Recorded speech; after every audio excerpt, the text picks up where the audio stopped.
বন্ধুরা, আজকে আমি নিয়ে এসেছি আমার রান্নাঘরে। এটা দেখে বুঝতেই পারছেন এতক্ষণে কি, এটা হচ্ছে মানকচু।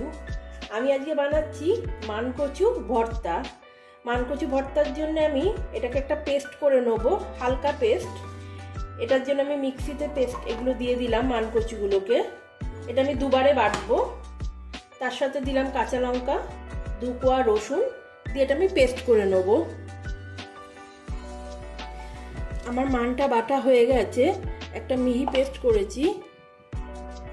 এরপর আমি কড়াতে একটু সর্ষের তেল দিয়ে দিচ্ছি।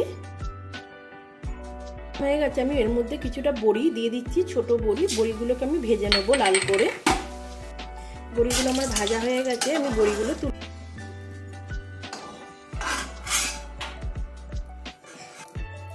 কালো জিরে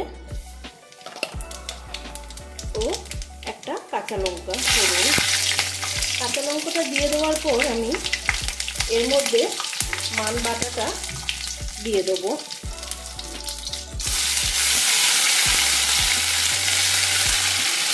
এটার মধ্যে একটু জল দিয়ে আমি ওর মধ্যে মিক্সি ধুয়ে জলটা একটু দিয়ে দিলাম, বাটির জলটা। এর মধ্যে দিচ্ছি আমি ছোট চামচের 1 চামচ নুন, ছোট চামচের 1 চামচ হলুদ গুঁড়ো ও অল্প একটু চিনি দিয়ে এবার আমি মিশ্রণটি ভালো করে নাড়তে থাকবো।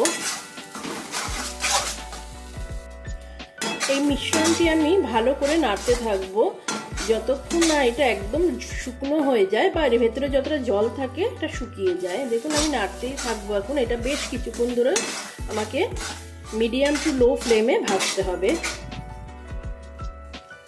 আমার মান ভর্তাটা দেখুন একদমই শুকিয়ে এসছে, কড়াতে লেগে যাচ্ছে, আর কোনো জল নেই।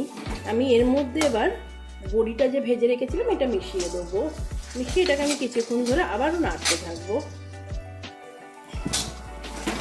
বড়িটা ভালো করে মিশিয়ে নিলাম এর সাথে। দেখুন একদম শুকনো হয়ে গেছে আমার রেসিপিটা। আমার রান্নাটা হয়ে গেছে মান ভর্তা। দেখুন শীতকালে দুপুরে গরম ভাতের সাথে জাস্ট জমে যাবে।